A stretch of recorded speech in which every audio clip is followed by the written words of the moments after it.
আসসালামু আলাইকুম। আপনাদের কাছে একটা আমি শেয়ার করতেছি। যাকে আপন মনে করবেন আসলে সে আপন না। কি জন্য না?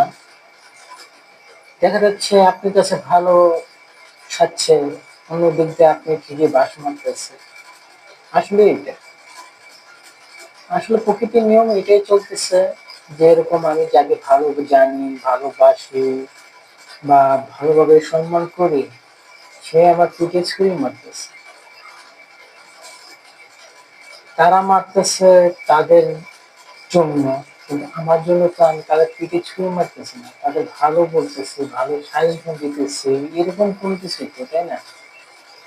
যাই হোক, যারা এই টাইমে মানে এই মুহূর্তে যারা যে কাম করবে সে কামে করছে, তারা একদিন দিবে। সেদিন কোন দিন? যখন মারা যাবে সেদিন দিতে হবে। সেই ক্ষেত্রে তখন বলবে যে দাবি ছাড়ো, আসলে কিন্তু না।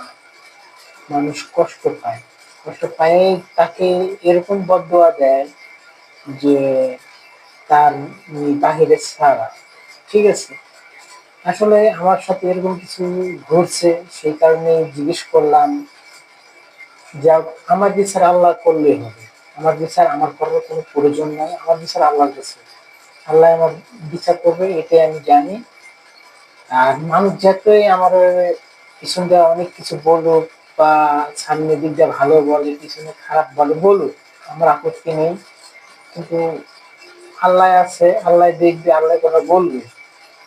আল্লাহ সবকিছুর বিচার, মালিক আল্লাহ। আমি আল্লাহর কাছে বিচার দিয়ে রাখছি, আল্লাহর কারো কাছে বিচার দেব না, আর দেওয়ার প্রয়োজন নাই।